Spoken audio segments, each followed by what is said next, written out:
Hey,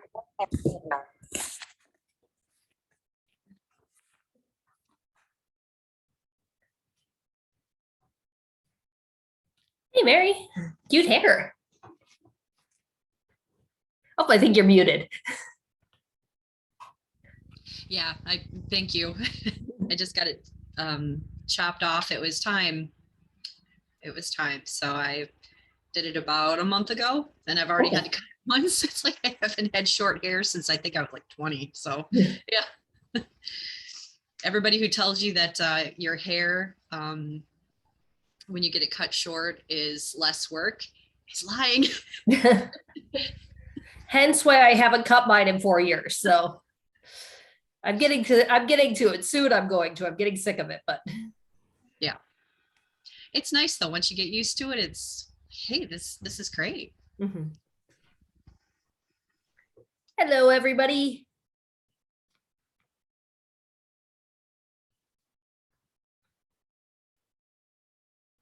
So welcome everybody that's joined us. We are the Michigan PR group. So I think everybody here, I recognize everybody's name, so you know what we're all about.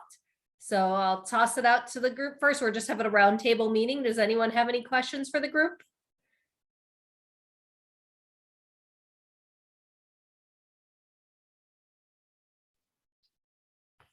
Okay, I'll jump in.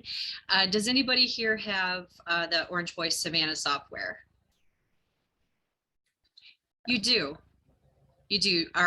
How long have you been using it, Mary?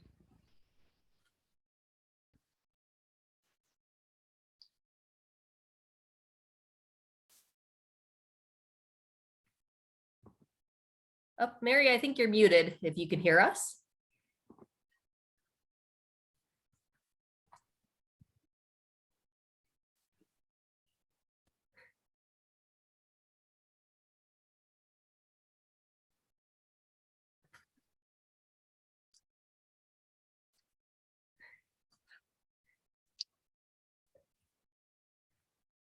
Oh no. That's okay. Yeah. I'm sorry. Okay, well, we did get it. I know that the last time, I haven't been here for a few months, but the last time that I was here, I think I was talking about, we were looking at it and we did get it. So I'm really excited about that. I guess I was just going to ask if anybody had any advice about migrating over from something like, say, Constant Contact to using the Savannah, their messaging system. But I can connect with somebody at some point. I can connect with you, Mary, maybe if you have any advice about that. And I'll post a question out there just because we had a bunch more people join in the meantime. Is anyone else using the Orange Voice Savannah software? Is the question being posed? Started. Sending out our first newsletters literally any day now. Messages. Okay. Sorry. Okay. So do you use that for your, maybe like an online newsletter? Do you email people, or are you planning to? That's the plan. Okay. All right. And so I'd gotten some correspondence about, we need your logo to set up. I'm not really even sure what they were doing. I think it was so that patrons can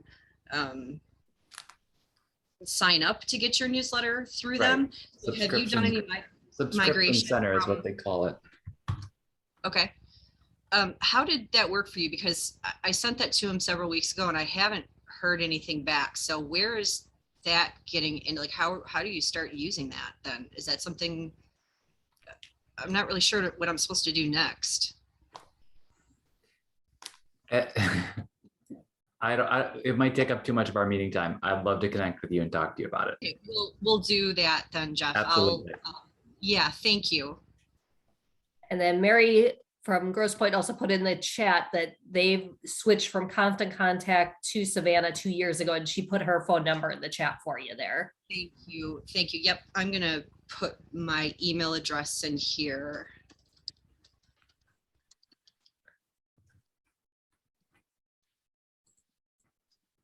double check my spelling. Yeah. So who else has a question for the group?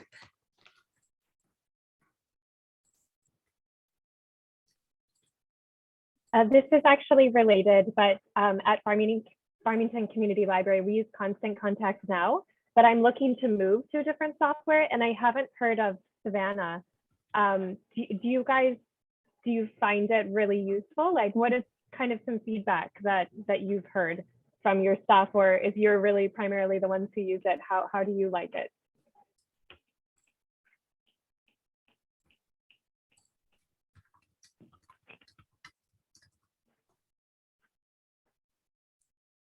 I'll toss in, I don't use Savannah. We use Library Aware.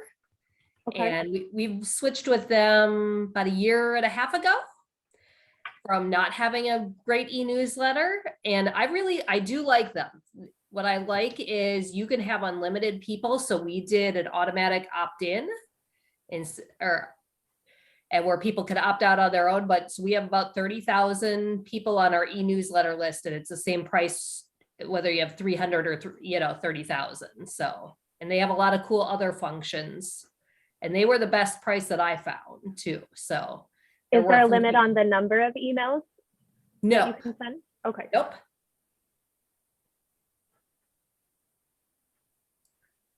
And then they have a lot of cool other like templates for, I just put one up, Friday the 13th summer scares of just, different scary books that were new releases. So.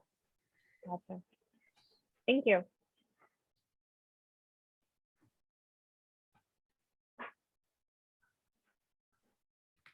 Does anyone else have a suggestion for e-newsletters? We just signed up for Orange Boy Savannah as well.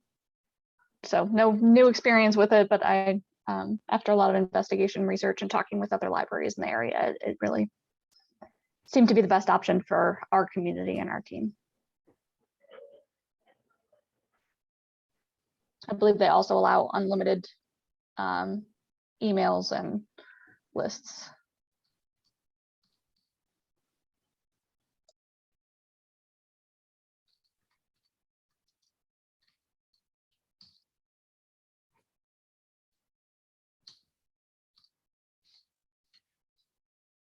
We're also going to be using their incident management add-on. So that was something that we were interested in. I don't know that many other libraries in the area have that add-on. So once we've got that in place for a while, I'd be happy to talk about that. But that was a selling point for our administrative team, since I'm the solo marketing person here.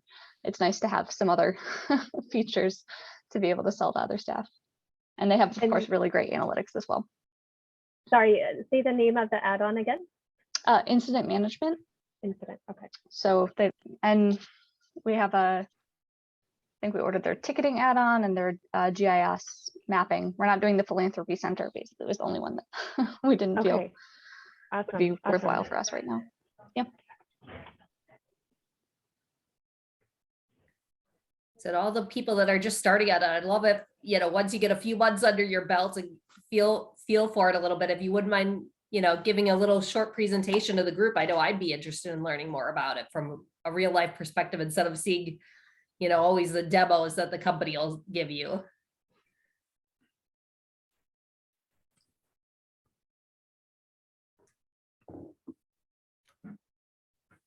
You sign up for Savannah, I hope you like cats. Just letting you know ahead of time. Get a lot of cat imagery on their login page. It's adorable. Is there a librarian or library worker out there who doesn't love cats? You never know. I'm sure there's somebody out there.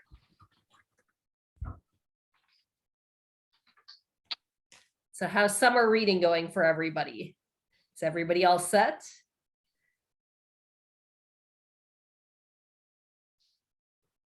Mary just said she'd be happy to do a recap on Savannah for a future meeting. Thank you, Mary. I'll get with you and we'll set a time for it. I'm glad you could at least hear us, even if you can't chime in. Thank you for chatting.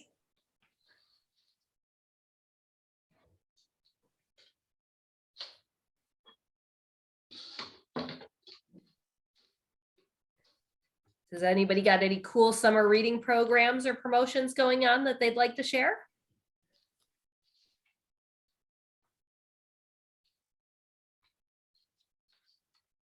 I have a sort of question, I guess, Sure. or I guess I don't know if anyone else has had to do something like this, but we're doing a lot of our programming this summer. This will be our first return to in-person programs. So we don't know exactly what to expect, but I'm just trying to publicize so that we can make sure that people are aware of it at least and know that we're going back to doing in person.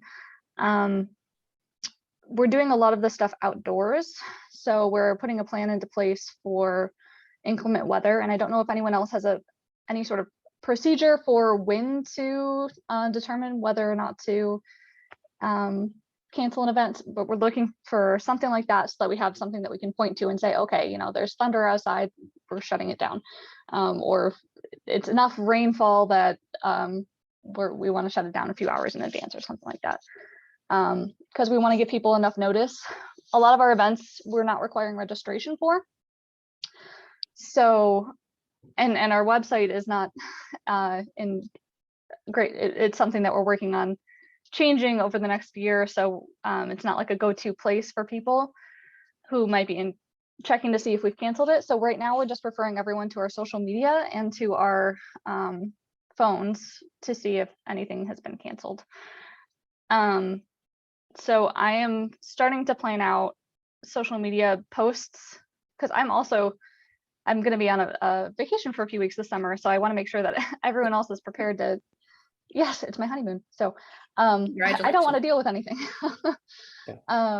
So I'm trying to plan out posts using our social media scheduling software so that someone else can just like push through those posts in case an event is canceled. But I'd like it to not just be this event is canceled. I'd love to put something else out there that's more like, you know, this event is canceled. Here's something else you can do on a rainy day instead. For whatever age group is out there. I don't know if anyone else has had experience with that, or outdoor programming particularly it's going to be a little different for us this summer. So don't know if there's any tricks that you can pass along.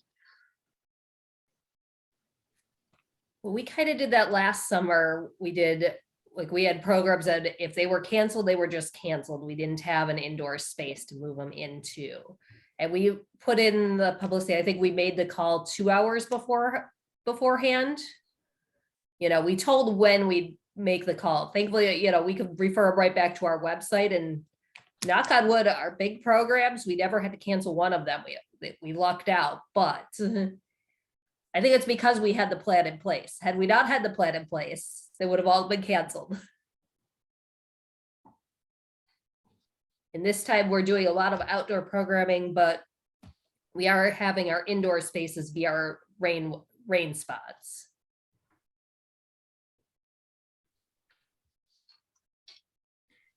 Yeah, so Victoria, you're possibly going to be on vacation or not around on specific dates of said events. Yeah. Okay. Because I think ideally what Kelly had in place of really not canceling until 2 hours before is probably ideal because Michigan weather is so fickle. Right. Yeah. And we also ordered scheduling social media scheduling software. So we went with Loomly, which gives us I think we can have 6 users as part of it and assign them each different roles. So we're planning on having a few different administrators who can push posts through, and then other people who can help me create content during those times when I'm gone, so that we have stuff scheduled at all times, but also so that things can run without me a little better.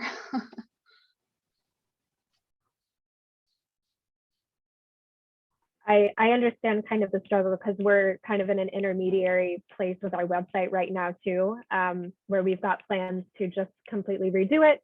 But of course, in the meantime, it's hard because so much of what social media normally is pushing you then to the actual content on the website. I'm trying to kind of come up with some good ideas of how would you push them to somewhere else if you do cancel in case of the event? Because I think really just having a set time of 2 or 3 hours before the event, that's when the final call is made. So just always check our social media. I've seen some libraries say, oh, our digital library is always open, and kind of just point to their catalog. So that might be an idea. But of course, if you have to do that a couple times, it does get repetitive.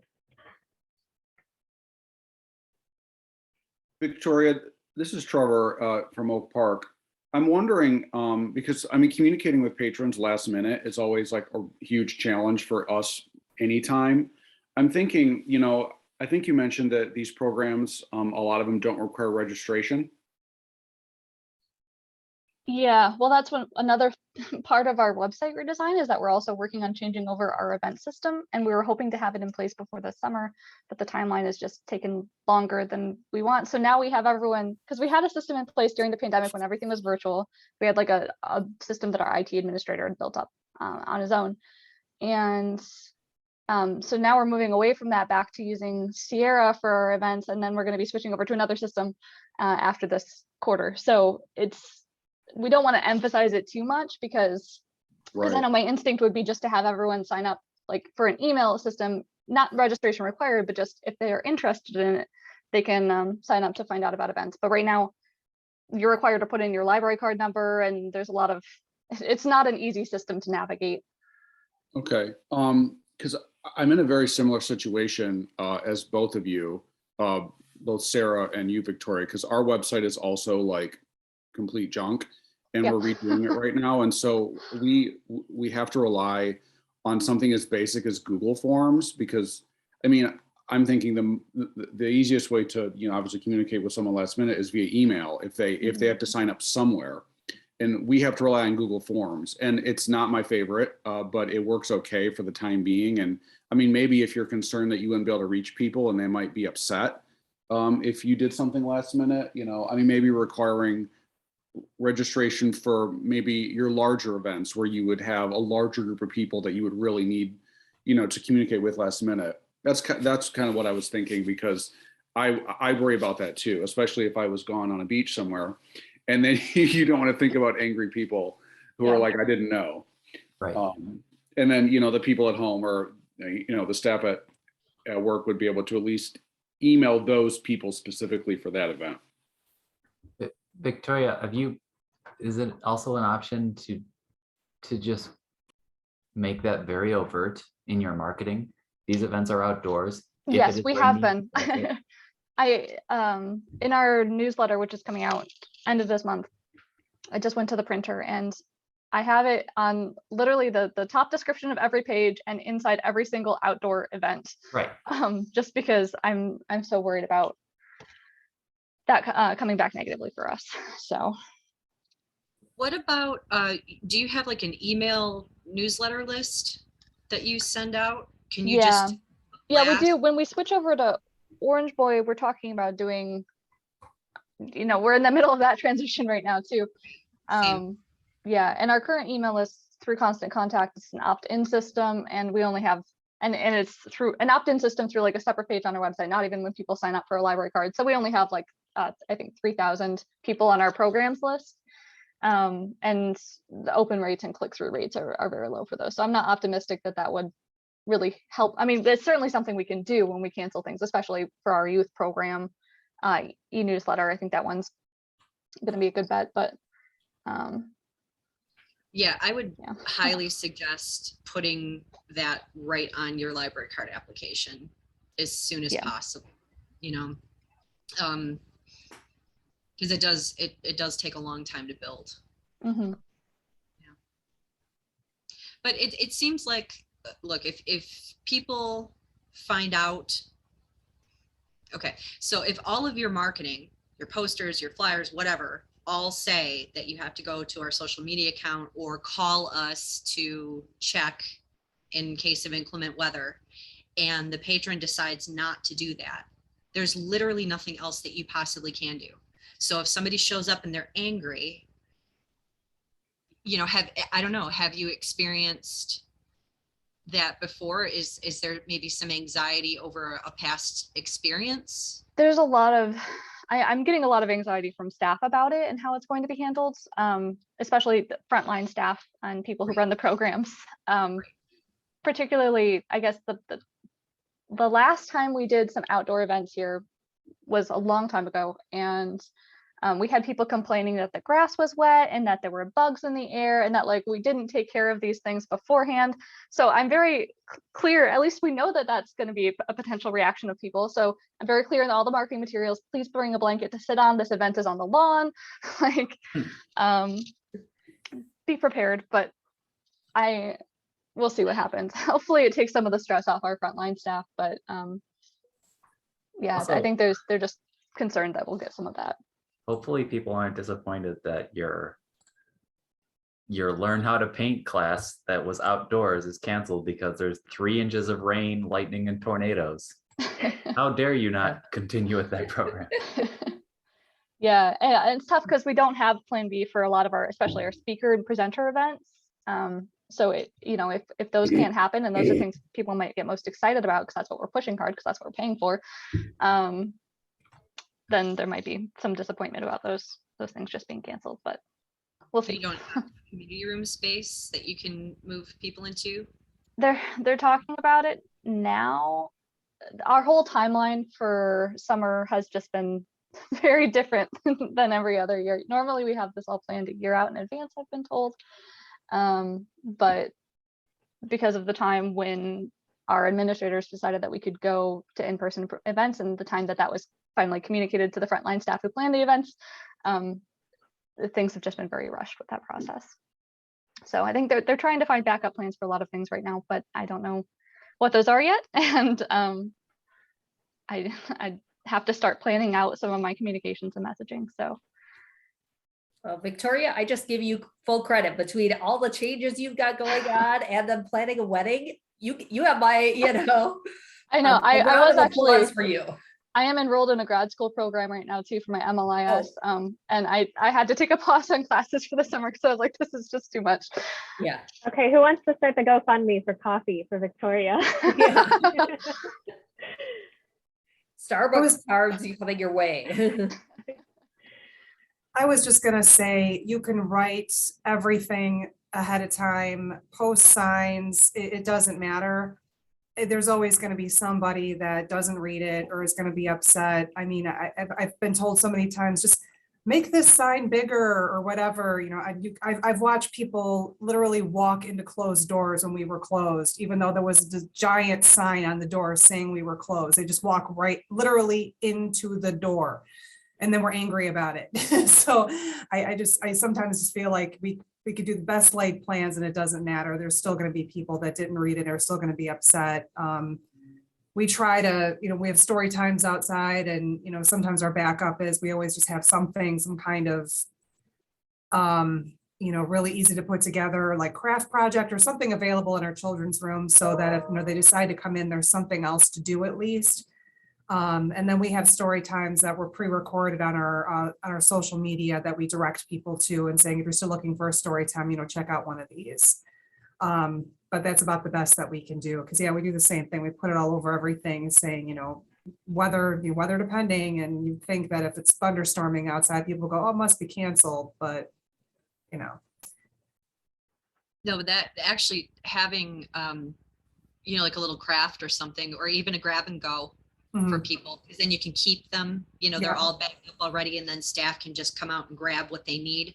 If you yeah, have a we've done supply, that too. great idea. Yeah, I love that idea. I think we have some leftovers, so I'll talk with our youth team about that.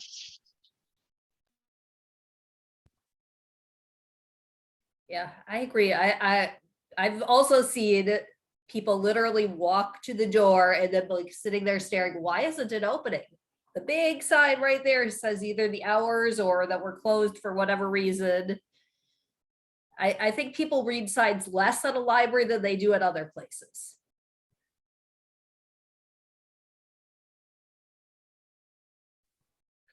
If it makes you feel better, just a few weeks ago for our Night for Notables event, half the city went down in power 4.5 hours before the event was about to start.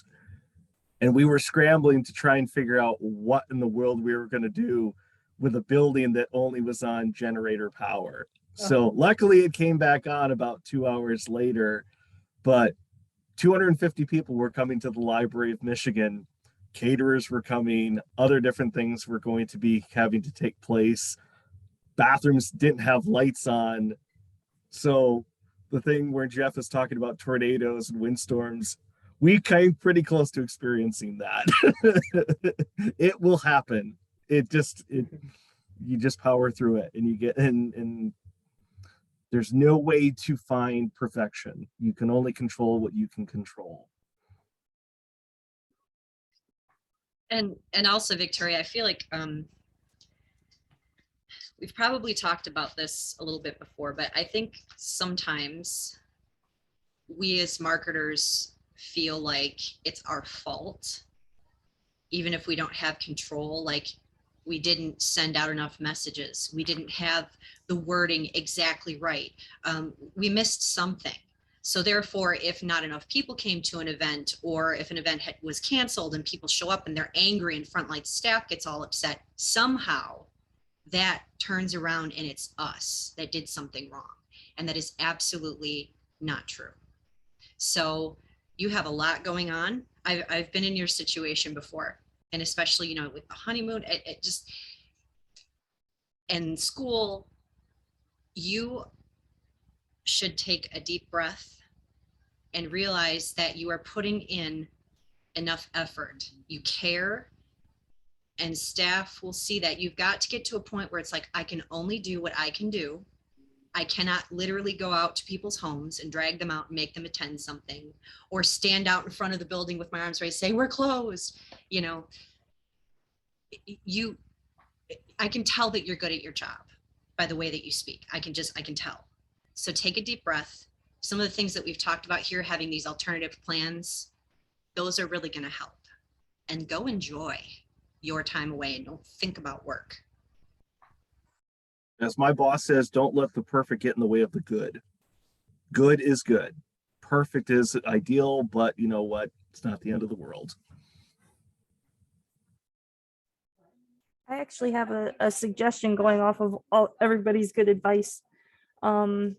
We've been struggling a little bit lately with communicating with our patrons.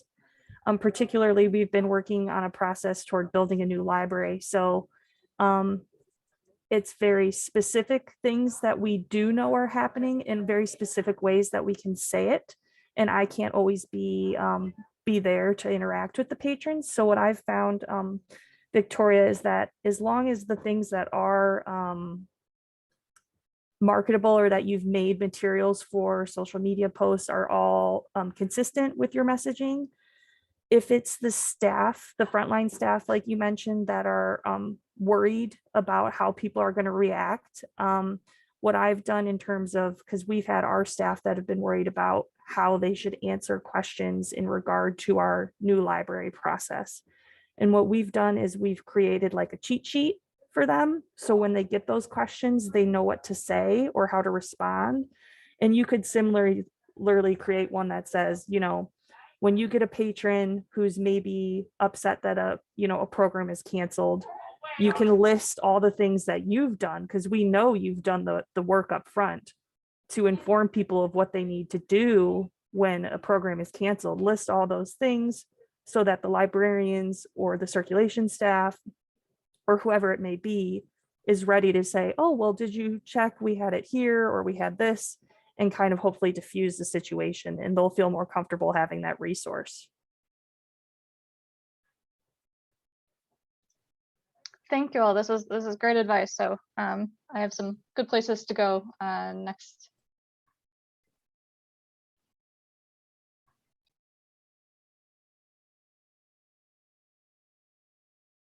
So this leads me to just interesting, how many people, you could raise your hand, put in chat.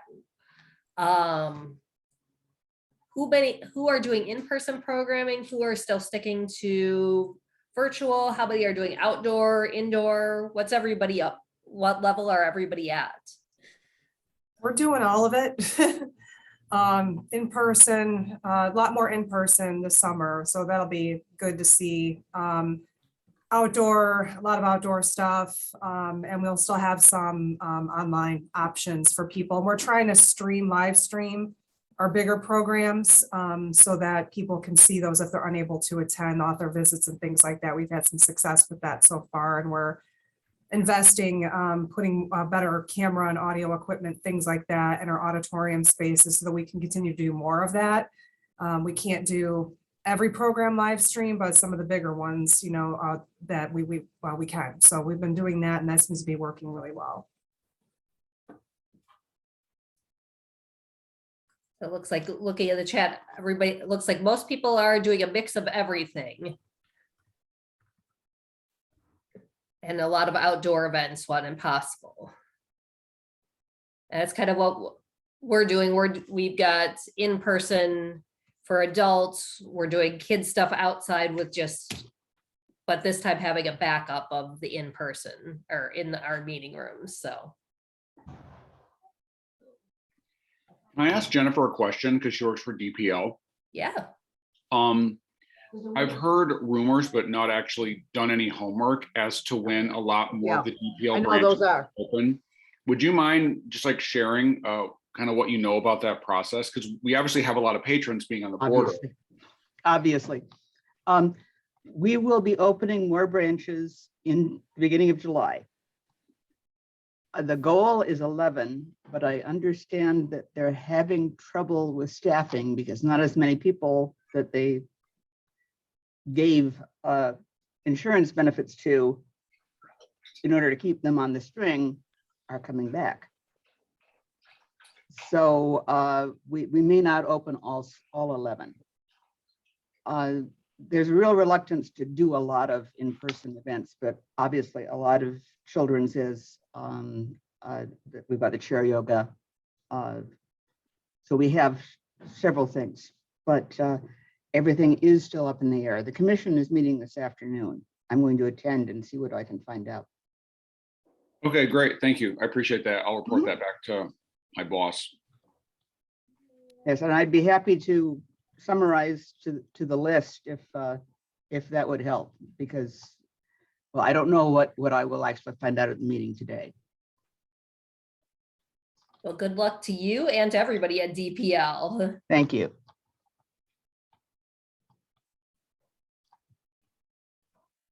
Trevor, I did want to say congratulations. I'm glad you're building a new website because I have used your old website and a new one is much desired. So good luck with that.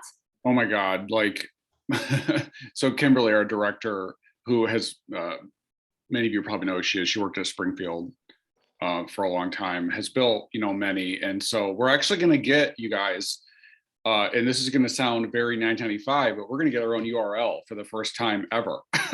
We've always been the oakparkmi.gov, / a bunch of other junk that nobody remembers.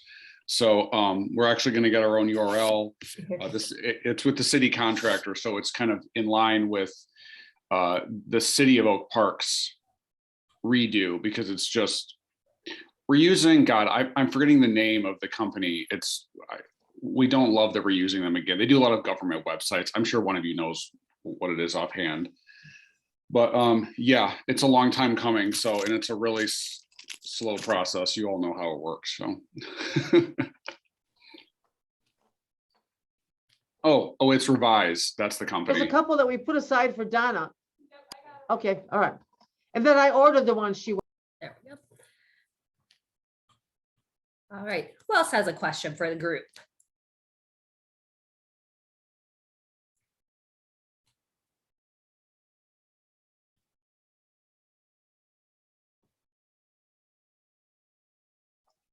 Just mentioned to Trevor, and I'm sure you already know this about Revise too, but when we worked with them at Auburn Hills, back when I used to work for them, we had some trouble with them not following through on promises to make changes to the site because they had that walled garden approach. So we couldn't directly make changes, and they weren't letting us, they weren't reacting to things in a timely manner with us. So. Yeah, I mean, as you know, like I love and have worked with both Christina and Lawrence and a lot of people at Auburn Hills for many years, and I miss them both. And when we were going through this, I still talk to Christina all the time, and she's like, Revise is terrible. And I'm like, yes, because their back end is antiquated. And so, yeah, I mean, we don't love it either, but it's essentially kind of what we can get, because it's like what the city is doing, and the city is going to pay for some of it, and it's like our best bet, but it's not like our first choice, because there's a lot of things like like they don't have a calendar product, for example. So we're going to have to use, I mean, Local Hop, one of the others that, I mean, Mhm. everyone knows about here. And that's but- what we're looking into here at West Bloomfield too. Yeah, the one that Auburn Hills went with, it was one that I actually was really interested in because it also does like room reservations and there's a Yes, they number do that- Assabet. yes, exactly. And so I don't know what my boss is going to do for calendar yet. That's just kind of like a piece. So I'm going to kind of keep going along with Google Forms until I don't have to anymore. Yeah, yeah. And I mean, it's nice having your own website, of course, too. Oh my That'll be a God. win regardless. Yeah, I haven't typed a URL on a marketing piece in a year since I Oh, gosh. started there, which is kind of bizarre, but yeah. Are you, Trevor, then are you using like Bitly or something like that? Or are you using more QR codes? I definitely use QR codes on printed stuff. I usually just kind of shorten the link, which, you know, Google will let me do when I post it like on Facebook or on Instagram or something. It's a little antiquated, but the QR codes have definitely, those are, as everyone knows, are kind of popular again. So yeah, we're just kind of relying on our social media and flyers, which are still like, I print so much paper, it's crazy. I never thought I would be, but you know, we're kind of training people to remember that we're open. So they take those flyers and I'll keep printing them if they'll take them.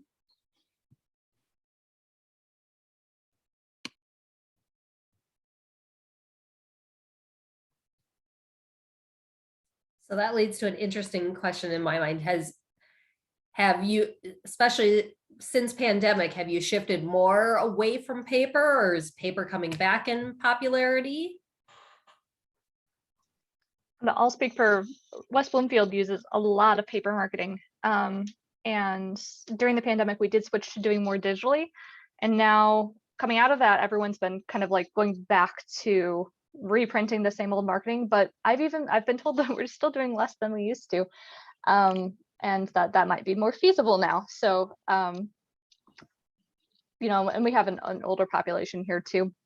So I don't think we'll get away from print entirely by any means, but as we've been working to amp up our social media presence and our, of course, redesigning our website, and I'm really hoping to get more people over to our e-newsletter, because I think that'll be the best analog to our print newsletter, which is one of the more expensive pieces of print marketing that we do, and of course, a lot of print goes into that. So.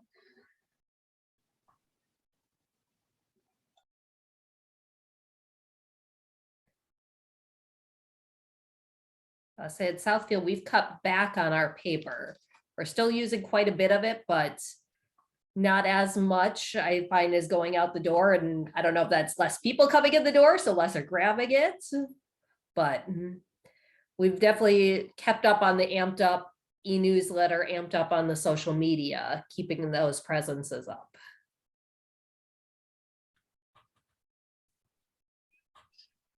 I would think, you know, lowered foot traffic overall necessarily, you know, if you had staff that would do school visits, things like that, some of those, you know, might not be quite as prevalent as they were pre-pandemic. But, you know, I'm sure that once everybody gets kind of back in the swing, you know, that'll pick up. I know everybody's, you know, digital is important, but, you know, like you said, Victoria, you know, with older populations, you have to be careful, you know, not to exclude anyone, because there is still the digital divide. That is still a thing everywhere. So, you know. Yeah, we actually did last year. We created a guide to services specifically for our senior residences. Well, we called it for those over 55 plus. So we're doing kind of a very broad swath of people in the community. We're trying to do a lot of the retirees in the community. So we have a whole campaign for that called The Next Chapter that we're working to develop as well, specifically to reach those populations.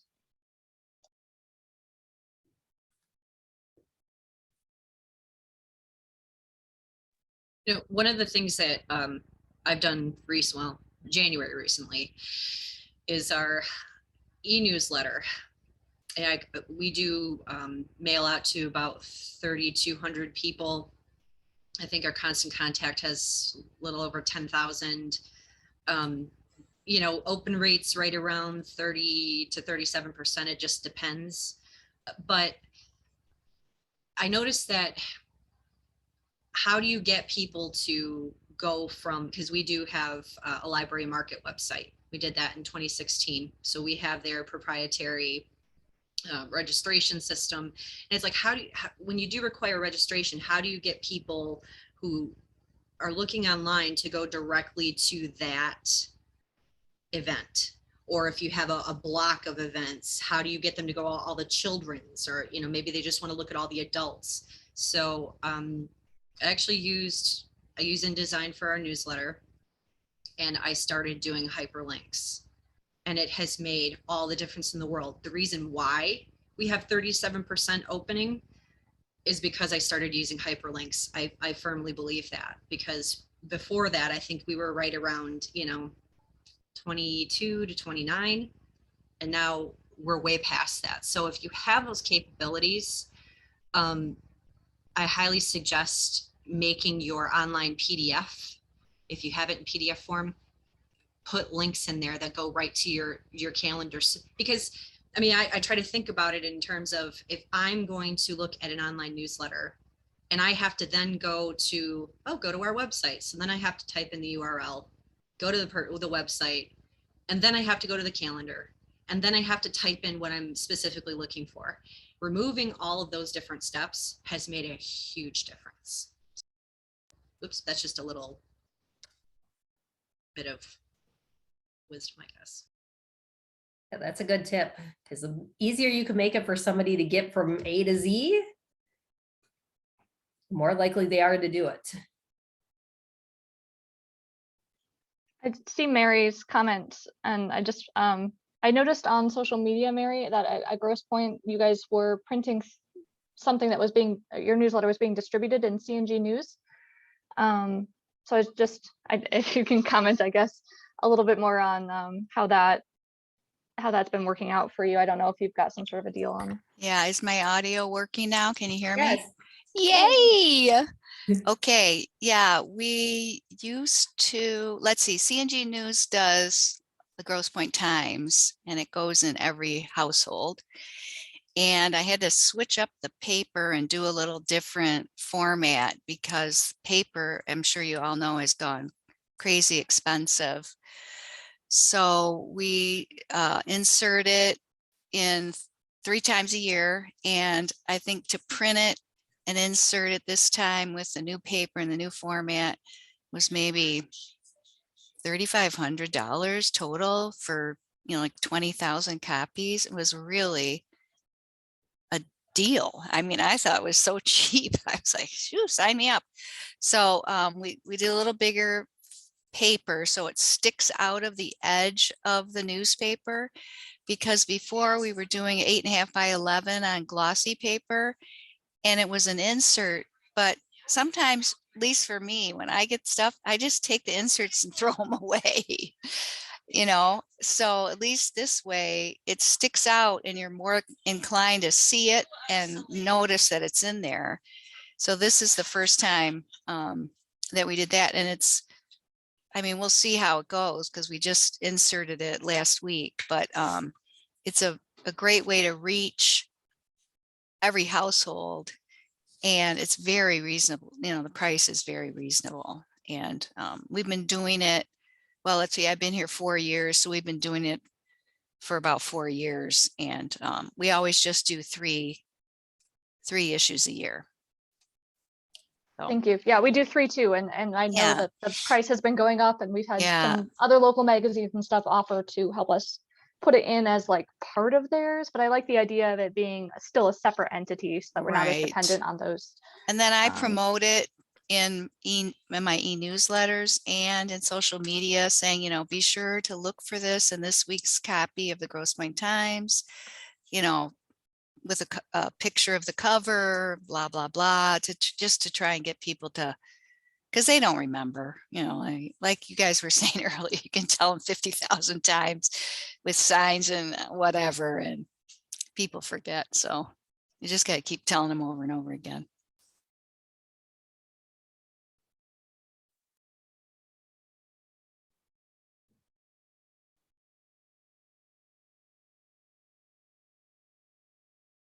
Does anyone else have questions for the group today?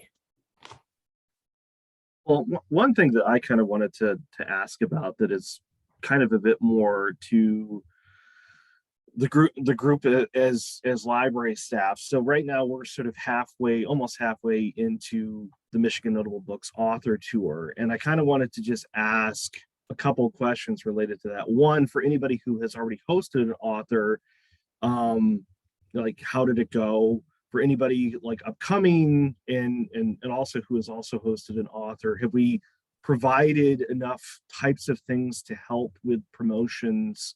And if anybody didn't apply, was there any reasons why you chose not to, or is it still sort of related to the pandemic? Just kind of if anybody who's had any connections with the Notable Books tour so far, what sort of thoughts do people have? Because it's been the first time since 2019 since we've done it. And most of us who have been doing the planning for it for this year didn't have anything to do with it the last time we did it. So this is a good learning opportunity for a lot of us. I'll say we did not apply this year, and it was strictly pandemic because we weren't sure if we were doing in-person programming. And we are only at that point planning out like a month in advance. So it was it was too much advanced planning for us. But I have done it numerous times in the past and plan to apply again in the future. We are hosting Colby Cedar Smith here at West Bloomfield, but we opted for the virtual one because again, at the time we weren't sure whether we'd be able to do an in-person one, and we are, but yeah, we're just sticking with the virtual. And did you send out publicity materials to the libraries participating? So one of the things that we did is we put a bunch of downloadable things on our website. So I know in the past there was like a poster and bookmarks that went out. One of the things that we opted to do this year, just because of the logistics of trying to do all of it, was to make it so that people could download them off of our website. And if we're getting a lot of people who are more requesting to get those like sent to them in the future, that might be something that we would reconsider to do again. But we were also trying to figure out, well, what's the best way to get it to people? Do we print them and then send them out and not maybe get them in time? Or is it better to just like say, here's where you can print it and download it and do it at your branch? Because, you know, but not printing off an overabundance of paper. Yeah, I mean, I'd be more interested definitely in the digital stuff than the print stuff at this point, just because we already have so many giveaways at the front and everything. Yeah.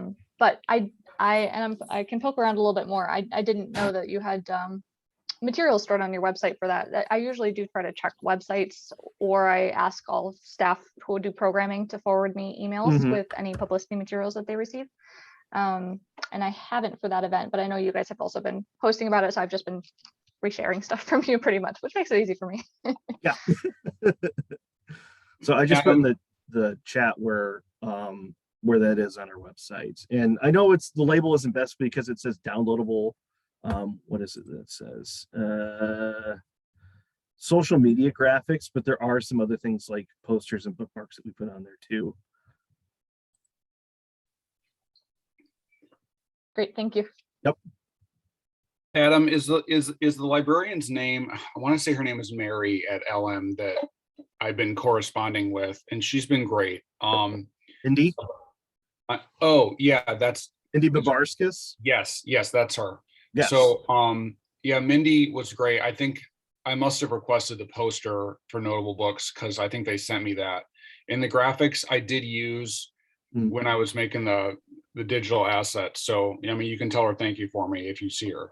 If cool. If the library, ours is next week. I don't have a ton of people signed up at this point. I mean, if LM wants to share my post, like that'd be cool. Yeah, and I've been in a couple of things that I've been trying to do is that I've been trying to keep an eye out for when libraries have been posting stuff, and something that I've been trying to do too is go to the events if they're within like an hour or so radius of Lansing, because we don't have a stock of a lot of photos from past notable book author events. So I've been going with one of our good cameras to get some shots. Try not to be the lurker in the background. I usually identify and say, yeah, it's Adam from the Library of Michigan. But one thing too is that if you are having an event, please send us photos, because it's good to have that, and tag us, or even just email me and say like, Adam, I've got a post going up, and I will blast it out like nobody's business, because I want to get as much info out there for people to see. Awesome. Yeah, I'll be sure to send you photos afterward. Okay, cool. Yeah, no problem. I appreciate your help. Yep. Wirt Library, Bay County, we had Sarah, is it Zachrich Cheng? I think Young is how her name is pronounced. Sorry, Sarah. But we had her, and it was either a Monday or Tuesday. It was May 1st. Yeah. At 1:00 in the afternoon. And so we were going, oh boy. Yeah. Like, how am I going to get people to come to this thing? Yeah. Surprisingly, I mean, I think we were kind of hoping like, if we get like 10 people, that would be really great. We'd feel good. Yeah. We got like 38. So that was a huge, I was floored. And she did a good job, and we did Facebook Live her presentation. Okay. We ran that on Facebook Live as well. Cool. Yeah. And so, the materials that you had, I thought were great. I wound up, we have so many different, sizes that we have to use for things, and, slides and all this jazz. So I wound up going to her website, grabbing her headshot, throwing it in Canva, and then being able to resize in every which way that I needed it. Okay. But, cool.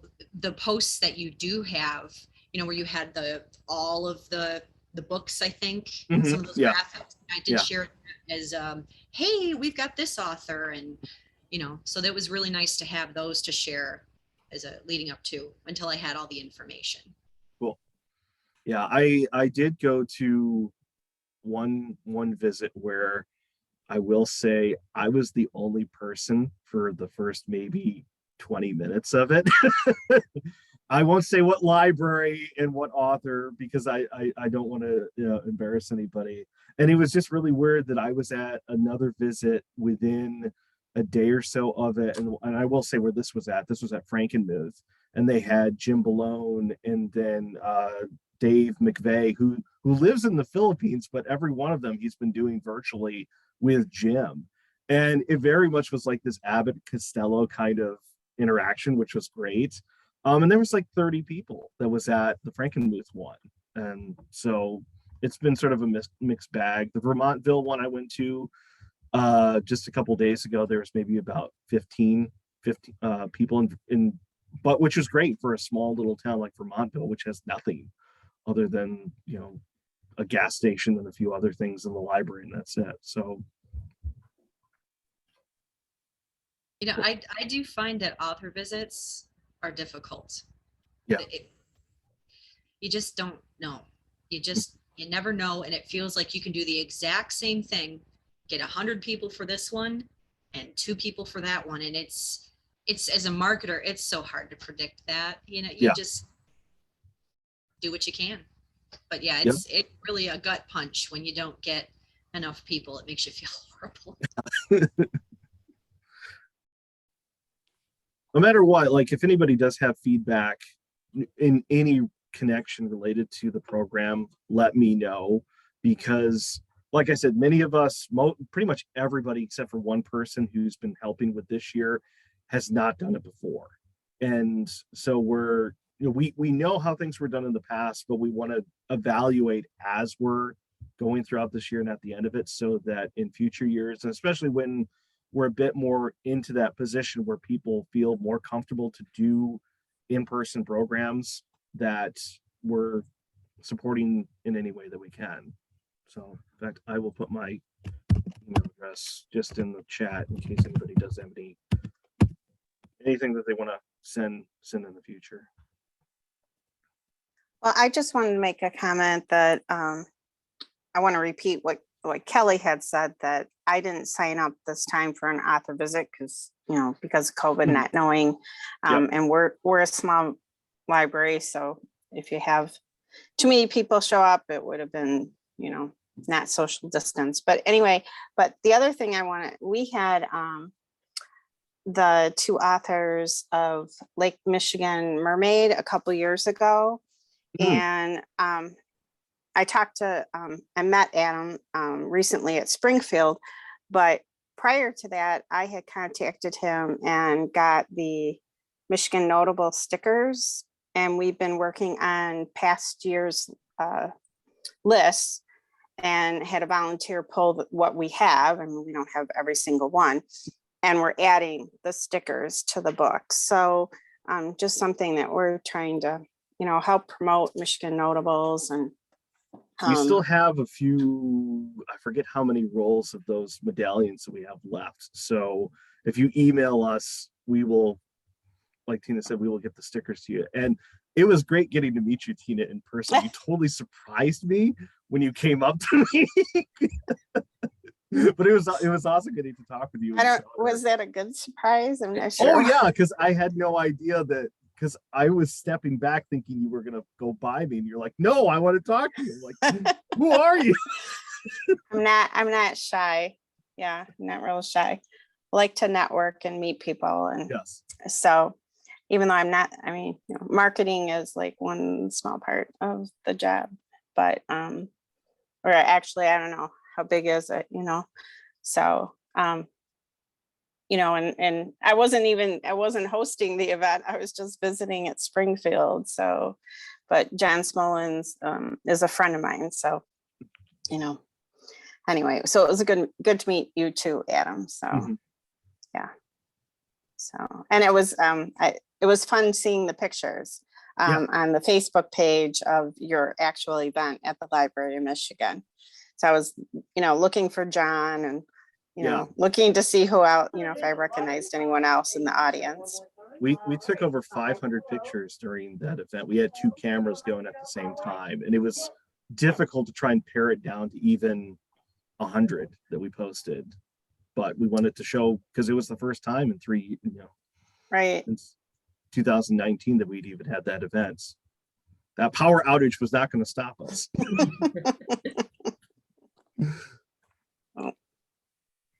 And I saw pictures from the event from one author I follow, and it looked like a lot of fun.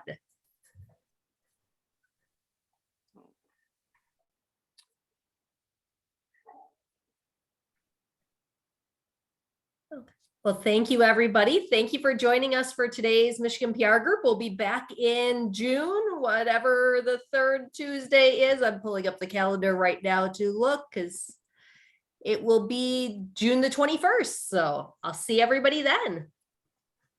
Hi, everybody. all right, bye.